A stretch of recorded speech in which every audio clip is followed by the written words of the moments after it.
Hey guys, welcome back to my channel. My name is Caitlin and today we are doing two looks with two different palettes from Dieverune Cosmetics. This is an indie brand that I have already tried before that I know I really like. And they have two palettes that came out in a collection together with some other things that they are on their final run of. They have announced that once their current stock runs out, they will not be restocking. So I wanted to do a look with each palette just to kind of give you a little idea of what they're like so you can see if it's something you want to pick up or not. So if that sounds good to you, keep on watching. Before we get too far into the video, if you have not already, I would absolutely love it if you would consider subscribing. I upload new videos twice a week. It is totally free to subscribe, and I'd love to have you back again on the channel for all things makeup. Alright, so even though the palettes are not coming back, FYI, the singles, let me grab one here. It came out with like bundles that had singles, and each of these I think had 3 singles with it. The other things that came out in this Frandoween collection, this one's Necromancy, are permanent from what I understand. It's just the palettes that are not going to be restocked. Each of these palettes retails, I think I looked it up, $39 each, but there are creators that have codes you could use at checkout. I don't have one, but there are plenty of creators that you could use to save yourself a little bit of money. We're going to start with the Warlock of the Wood, and then we'll go to the Witch of the Wildflower. So here we go with look number 1. Okay, so for today with the Warlock of the Wood, I'm going to be doing a pretty basic and neutral look. I'm getting ready to go to work. As you can see, there's definitely color in this palette for sure, but I'm going to focus mostly on the middle row here with these neutral browns, yeah, just go for something that's going to be neutral with some sparkle to it. So I'm gonna start with Threshold here. I've already got an eye base down, but I do that with every single eyeshadow look ever. That's not something I'm just specially doing for this formula. Palette wise, from this brand before, I've tried Gloomy Gardens, the original Drops palette, and the Smitten palette. So that's kind of like my frame of reference for this brand as far as palettes are concerned. And these mattes feel like what I remember Gloomy Garden being like. Like they feel buildable, but like you can definitely go like subtle and build them up. They're not like too pigmented too soon, and they aren't getting like stuck to any spots. I know some palettes I almost feel like are too pigmented where like wherever you put the brush and the most pigment goes, it like sticks there and it's hard to blend it out. These are not like that at all. So again, that's just Threshold a little bit here. And if you see these little like indents here, these are magnetic. So that's so that you could actually like pop these pans out and rearrange them or mix and match your palettes. So I like that about it too, that it's magnetic. Next I'm going to go in with Familiar, the dark brown matte here, and I'm going to use that to deepen up the outer corner of each eye.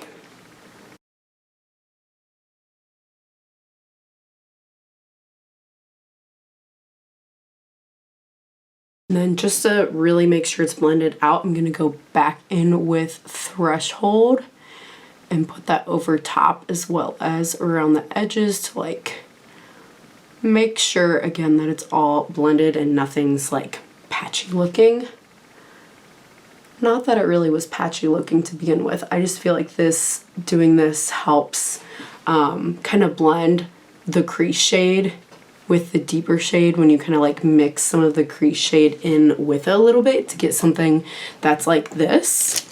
And then I'm going to go with a flat brush and I'm going to use Cauldron, which is this middle, let's see, it's like a neutral. I'm trying to think of how to describe it because it's pretty neutral. It's not gold, it's not silver, it's not copper.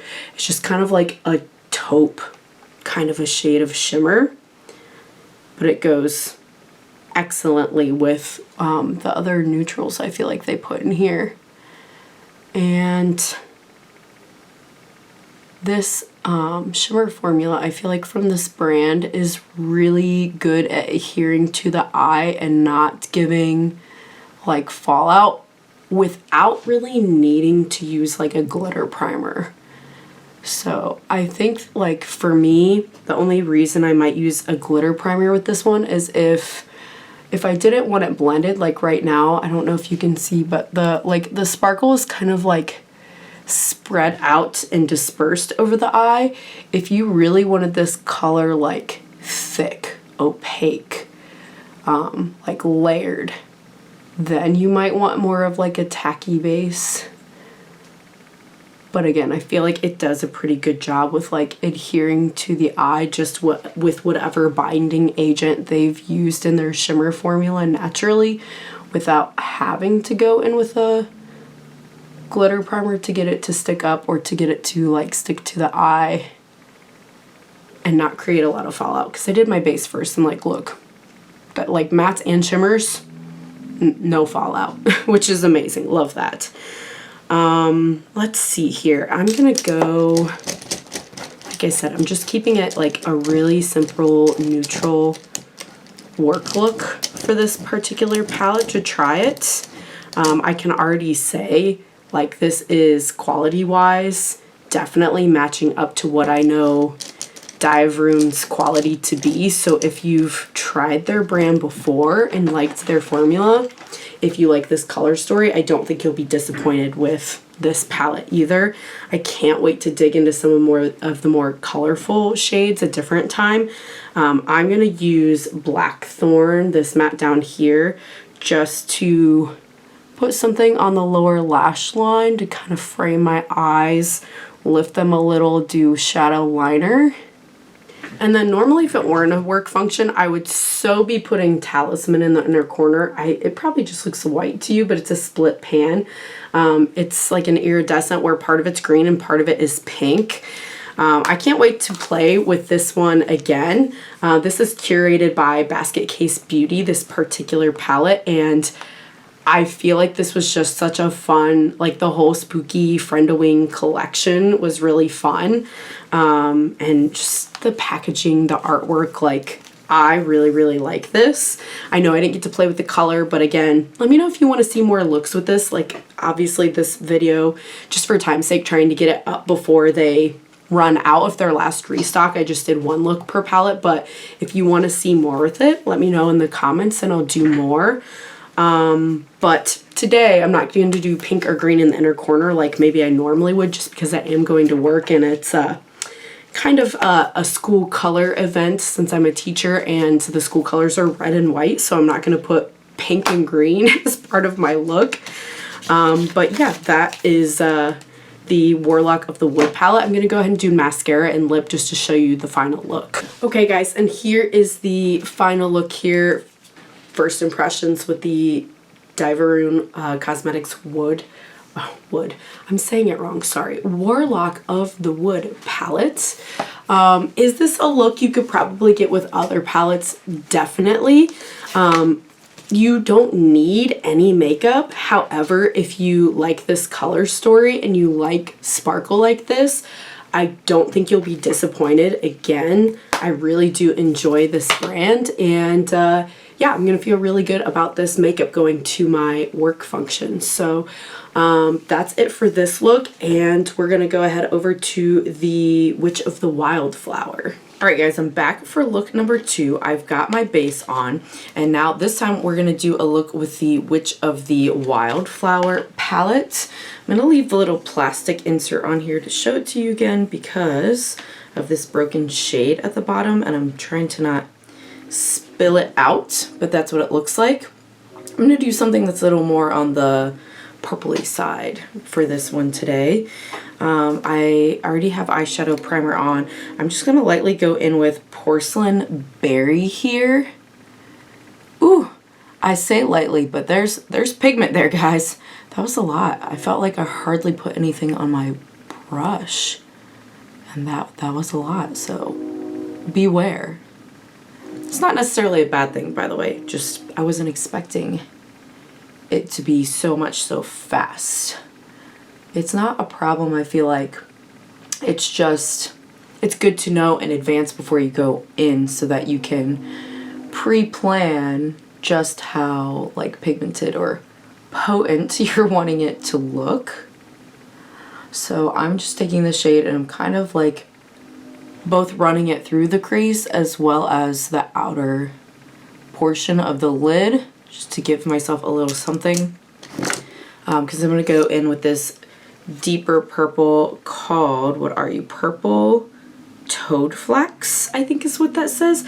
I will say, this font, I feel like on both of these palettes, a few words, or not words necessarily, a few letters are a little tricky for me to read. And they're in cursive. I can read and write cursive. I'm old enough that they taught that in school. But it's just something about this particular font, and I feel like I have to like turn it in the light a certain way to be able to really like make out every single letter. Super nitpicky thing, but that's kind of what I'm here to do, isn't it? Nitpick and give you my thoughts so that you can decide, if you don't already have this, whether you want to pick it up on their final bit of inventory of this, since they won't be restocking. Formula of the purple, I will say, a lot of times purple is the thing that tends to be patchier in eyeshadow palettes. I'm not seeing any patchiness, so go Dieverune. I mean, I expect nothing less. They have really good quality from, like I said before, everything I've tried, the palettes I have tried. I'm not putting any additional product on this. I'm just going back to the same brush I used to lay down that first shade and kind of doing a once over, making sure everything's nice and blended. And a flat brush. This is another, probably should preface, this is another like fairly simple look. Because as I'm filming these, I'm getting ready for work. So these are kind of like ways you can be quick and colorful, in my opinion. Like you can go do an everyday thing and not spend forever, but it still looks fun and colorful. I'm so excited for summer so that I can just like sit down and really dive into like, I don't want to say out there looks, but you know, maybe not something that would be every day necessarily for me at work. I'm going to take my Rephr flat brush here and go into Witch's Garden. Excited to see how this shows up on the eye, because I can tell, like, it kind of looks gold in the pan, but I can kind of tell there's like other, what do I want to say, reflect colors in it. Like it's going to be a little shifty, it looks like. Yeah, there's some like goldy yellow. I see some green, I think, in there. I can't tell, maybe a little blue sparkle. I don't know if it's blue or green. It's probably, I love when brands do this with 9 pans, in my opinion. Fantasy Cosmetica does a great job of this particular thing in their 9 pan class palettes, is putting in shimmers that make the palette more versatile. And what I mean by that is, because I paired this with purple mattes, you know, like maybe it's going to pull or lean one way more than another. Like it'll pull certain reflect out of the shimmer more. Now there's a green in this palette. I'm sure if you use this shimmer with the green mattes, it would really pull out that like blue-green look or reflect sparkles within the shade more. But because I paired it with a purple, I can see like a little blue-green, but it is leaning more like goldy yellow. Which is fine. I want that to look more goldy yellow with the purple for this look. Just giving you my thoughts of like, you know, different things sway different ways. Oh, this split pan in the middle is so pretty, and it's so many shades. I don't know what to do with myself. One side looks like it's pink and blue, and these look almost like a pressed flaky in the middle. The texture is definitely different than the other two shimmers. The other one's like a blue gold. Oh, what do I want? My shirt's red. So on pink and red, I don't know, with the blue versus blue and gold. Okay, you know what? I'm going to go for the blue and gold. And it looks like you could like honestly mix the two in this pan if you really wanted to. But I'm just going to go into the right side of the split pan. Ooh, that's a fragile shade. Dip lightly. Don't use a lot of pressure. Floriography, I think is how you say that. Ooh, Okay, unexpected. It looks like gold blue in the pan on my eye. I feel like I'm getting red. And that's not really layered. It's not layered over anything because I put it in the inner corner. I like it. I wasn't expecting it to be that color, but I like it. Interesting. What you see is not necessarily what you get. And in this case, I don't think that's a bad thing.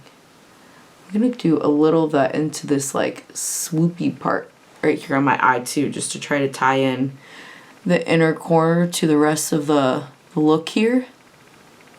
Ooh, this looks suddenly became more interesting. That's pretty. I really like this, you guys. I think to finish this off here, where are you? The deepest shades are this deep green and this purple toad flax that I already used. I always like to do a little shadow liner along the base of my eye. I just feel like it not only frames my eyes a little bit better, but also the way that I, make it a little thicker on the outside here helps give my eyes a little bit more of a lifted appearance. So I'm not going to do a whole bunch. I'm not going to like do a whole big like wings liner, but I'm just going to put a little bit more of that purple toad flax on the lash line. Because that's just something I like to do, to have something darker down there. Yeah, okay. So I am going to, what am I gonna do? It's early. It's like not even 7 in the morning when I'm filming this. I'm gonna do mascara and a lip. That's what I'm gonna do. And then I'll show you the completed look. All right, and here is the final look. I opted for this like really pretty pink lip. I don't do a pink lip a lot, but I felt like it was really kind of bringing out a little bit more of this pinky purple tone here. So I love this inner corner swoop I ended up doing too. It's kind of like this blue green against this red. Oh, I don't know. Can you see the inner swoop there? That's so pretty. Oh, okay. So here's the two palettes again, right? The Warlock of the Wood and the Witch of the Wildflower. I enjoyed the formula of both of these. Between the two looks I did, I end up liking the one I did today better. Now I think that's just because when I did this one, I was going for more of a neutral look, and it had nothing to do with the fact that the palette or formula was bad. I intentionally was going neutral Nelly. So I can't wait to play with this one again when I choose the colors I want to choose and see if I still like this look better than something I can create with this palette. But yeah, just again, let me know your thoughts. Do you have these? Which look did you like better? Are you going to pick these up in the last restock here? If you don't have them, I'd love to hear from you in the comments below. Thanks so much if you made it all the way to the end of the video, and I hope to see you again in the next one. Bye!